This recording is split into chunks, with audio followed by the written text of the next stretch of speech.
Welcome back, everyone. In today's video, we're looking at the final game that I played at the Oregon Open. Now, at this point, I have 3.5 out of 5, and this is +2, a +2 score, and that means if I win this last game, then I may be in the run for some money, and that would be pretty cool. And also, my opponent is a 2200 rated player, so if I get this win, I'm gonna get a lot of rating too.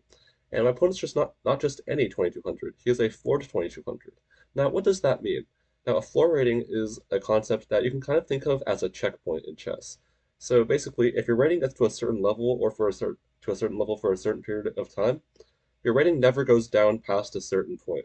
For example, my opponent's rating is never going to go below 2200, and that's because he's shown that he's capable of consistently performing at a 2200 level, even if that's not entirely the case anymore. So I think this is a very smart concept because it's just a checkpoint. It's good to have, and I don't really want to spend too much explaining this, so I'll kind of explain it as we go. So let's jump right into the game. I play e4, we get c6, and we get the Caro Con. So now, after knight takes f6 check, black has two legal moves, e takes f6 and g takes f6. Now, both moves are playable. More commonly, we see g takes f6 just because it doesn't ruin the kingside pawns as much, and opens up the bishop, gets ready to castle. However, here we get g takes f6, which is a lot more adventurous. Now, another nice thing about the floor rating is that it prevents people from smurfing, which is basically losing a bunch of rating on purpose to beat up on lower rated players. And this would be very detrimental because some higher rated players could get themselves into lower tournament sections and win the class prizes. And that would be really bad, just taking away from people who have earned their spot there fairly. And also for lower rated players like me, kind of, if you get a win against a floor rated player, it's going to be a little bit easier and you're still going to get the rating from it. All right, so let's focus on the game. We got c3, just solidifying the center here. Bishop to f5, logical, trying to stop bishop d3.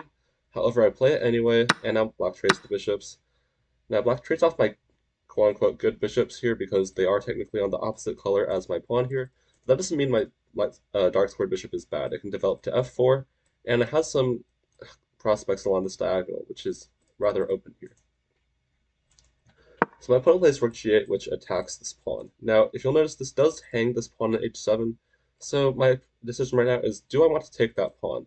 Now, if I do end up taking that pawn, I lose this pawn on g2, and that's not really a pawn I want to lose because it does isolate two of my pawns, which will become weaknesses later on. And meanwhile, this h7 pawn is always going to be isolated. I can really just take that at any time that I want, which is some foreshadowing. So I play bishop to f4 instead. Now this is a developing move, but it also has some pretty intricate threats to it.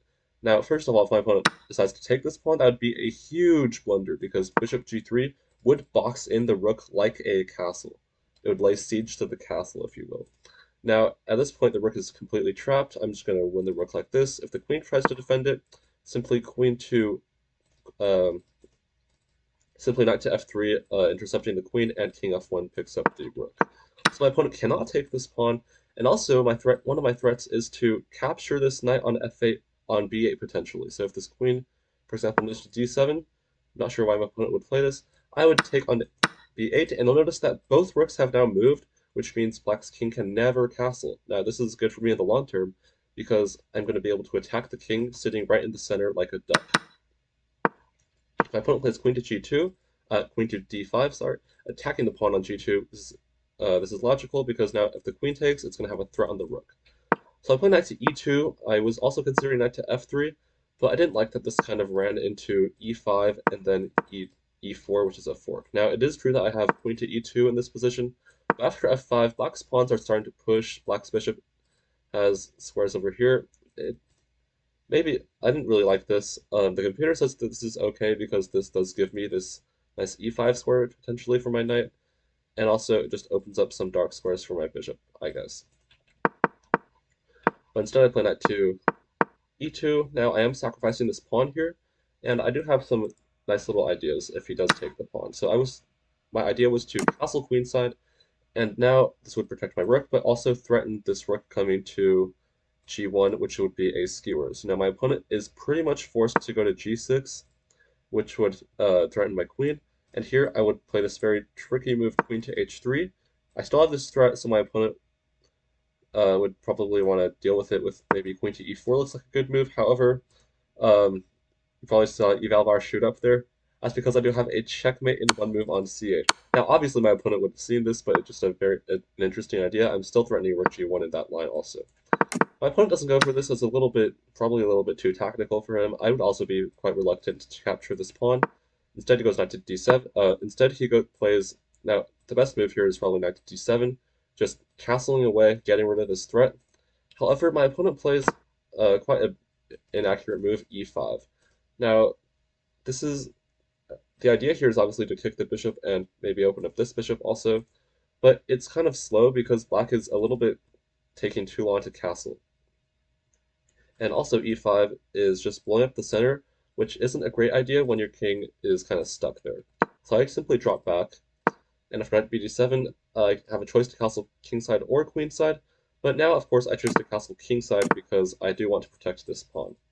Now it looks scary castling right into this rook, but with this bishop stopping the rook, and these pawns being hard to push, my king on the king side here is going to be quite safe. So my opponent responds with castle and queenside, and now we have a classic opposite side castling situation. The idea is going to be to push some pawns and try to pawn storm the other side. And okay, who's going to probably win this race? Well, black's pawns here. It's very difficult for black's pawn to push, even though black has an open file. This pawn cannot push because of the queen. This pawn, if it ever goes to g5, I'll play h4, and this pawn's going to be dead. So I've decided to play c4, attacking the queen, trying to strike in the center to try to open up the king like that. This is kind of an inaccurate idea because I do miss a little nuance that is slightly difficult to spot. Now, the computer doesn't really tell me to push any pawns, but just tells me to says to improve the position first with moves like rook f to d1, rook a to d1, put the rooks on the open file, maybe even grab this pawn. So I play c4 and d5 here, but these are two moves that just kind of miss the idea in a row. Now, they look logical because I now actually have a passed pawn, and I'm also attacking the queen. I want to take this pawn the next move. I create some tension close to the king. It looks really good, but after this move, queen to g4, it kind of just punishes these pawns here because the c4 pawn is now attacked, and these pawns are, I guess, slightly overextended. Now, if I take this pawn on h7, the queen is also protecting the rook, which is another idea of queen h7. This knight is also hanging, and black can play f5 here, and the idea is f4. So before, this pawn can never push, but with the queen on g4, as opposed to another square that it could go to, this pawn is not protected. So now the threat is f4, I probably have to play h3, and now after, I suppose, queen g5, it's still a threat. Knight is coming to f6, which would kind of, the queen's slightly running out of squares here. So now this would be a very sharp position, and definitely not as pleasant as my position right here if I just play some normal moves that improve the position. However, my opponent doesn't see this queen g4 idea, and instead plays queen d6, which is a big mistake. Now, it's actually okay for me to take this pawn, and I do end up taking this pawn because is just simply no reason not to. And even if taking this pawn isn't going to give me any immediate benefits other than just being up a pawn, in the long term, it's going to put a lot of pressure on my opponent because my opponent's just going to be down material. Psychologically, he's just always going to be trying to get that pawn back and just get back to equality. But as we saw in my fourth game, when you keep trying to preserve material or win back material, your position usually doesn't improve a lot. So if I just make these improving moves, rooks on open files, push some pawns, even if my opponent gets a random pawn like d5, I don't really care because my position's going to be so overwhelming at that point. So rook g7, queen slides back to c2. The idea is to recapture with a double check. We get queen c5, b4. Now, this is a very adventurous move. It's a pawn sacrifice, and the idea is very simple. It's to be able to take and force the b pawn to recapture. Oops, what just happened?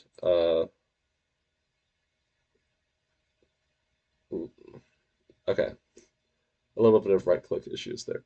Anyways, after b4, yeah, this isn't even the right game.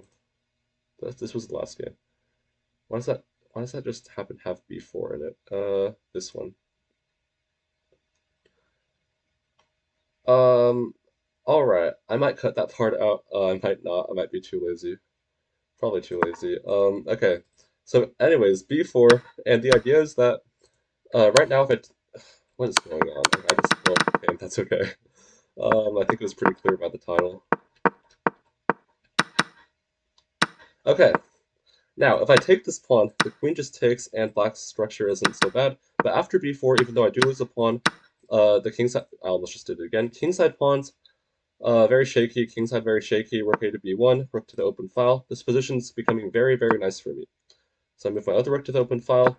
Now, if I try to attack very quickly with queen to b3, I saw that my opponent has this defense with knight to b6, and this knight's kind of annoying, taking away a lot of squares, also threatening this pawn. It is true that I can swing the queen, but my opponent can pretty easily parry my threats with bishop d7, and I'm still up a pawn, which is I'm no longer up a pawn also. So I didn't like queen b3, rook d1 just improving the position, bishop d6. Now this is a slight mistake because it puts a bishop on this on a square that's pretty loose, and after knight c3 punishes it because I'm currently in the fork. Queen cannot take the pawn because it drops the bishop. Now after bishop c7, it's at this point where I think I play a very instructive idea. Now it's probably not. That's probably a little bit optimistic or a little bit I don't know, but I think I'm pretty proud of this idea. And I saw that I had queen to a4 potentially, but after a5, it's hard to break through further. However, after a little more thought, I found this idea of knight to e4 attacking the queen, but after that, this very strong move, c5, just restricting my opponent's pieces. Knight can no longer come to d6, bishop cannot go to b6. I'm getting a lot of control over this juicy d6 square, and there's no stopping knight to d6 check, forcing a very nice exchange. I can either take with the pawn or the rook. So now my position has just become overwhelming. My opponent's pieces are very lackluster. I have no idea what this rook's doing over here. Queen is kind of offside also. My opponent's pieces are just not coordinating, and my pieces are pretty good, except for this one bishop here. This bishop is kind of staring into a wall. If I could get rid of this e5 pawn, the game is immediately over. So, unfortunately, it does end up being quite hard to get rid of this pawn. It's probably my opponent's best piece, ironically. So after queen to a6, black literally cannot do anything else. I play this move bishop to h4. Now I'm just using my last piece, improving my last worst placed piece. All my pieces are working together now. So I could have played this move knight to d6 check, and the idea is just to put the rook on d6 and stack on this file and just pin on this knight and eventually win the knight. Now it wasn't clear that I was actually going to guarantee winning the knight. Now it does make sense in hindsight because this rook is going to be really slow to get back. But I didn't want to take any risks, especially after if I get too many trades, this endgame is going to be kind of scary because of this knight on this attacking the c5 pawn. So I play bishop to h4, which is also just cleanly winning, rook to g4, and now don't rush with taking this pawn, but I just played g3 first. Again, my opponent can do nothing, so I'm protecting the bishop. f5, my opponent is basically just in desperation now. My opponent just cannot stop my ideas. Just no moves, basically. Like, my opponent literally has to sack the rook some way or another. So queen a3 is like the only waiting move that my opponent has. If my opponent moves this rook, then I simply sacrifice the rook and then get a fork. If my bishop can't move, knight can't. If the knight moves, hangs the pawn. I'm also just attacking the pawn. So f5, I simply grab the exchange. And here I miss a chance to just win the game even faster, but anyways, I just trade bishops. No need for any nonsense, just up a clean exchange. Queen b3, and now I'm attacking this pawn. My opponent plays f6, and now I end the game immediately by, yep, that's right, sacrificing the rook here.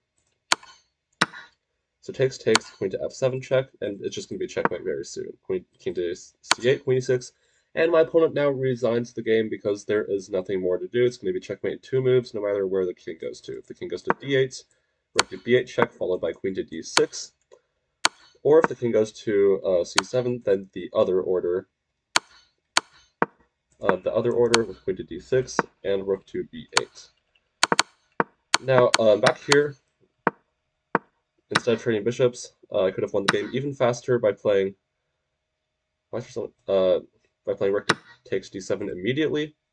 Now this would have been even cleaner because my opponent is forced to capture the bishop like this, and now with the king here, queen to b3 is a deadly double threat, and my opponent can't stop both threats, and the game ends immediately. But anyways, I get the win anyway. I'm pretty proud of this game. This is probably probably the best game of the tournament. Very nice win, and I do end up getting quite a bit of rating, 14 points, which at this point is quite a bit. So my rating improves to 2093. I'm closing on 2100. Hopefully, going to get to National Master in a reasonable amount of time. Thank you all for watching, and after this tournament, I end up with 4.5 out of 6, and that's actually good enough for the under 2150 prize, first place, and which is about $600. And and I think somewhere somehow there's going to be some tax, but uh, I'm not sure how I can say this without any consequences, but we'll get to the tax when we get there, is one way to put it. All right, bye everyone. Thank you for watching.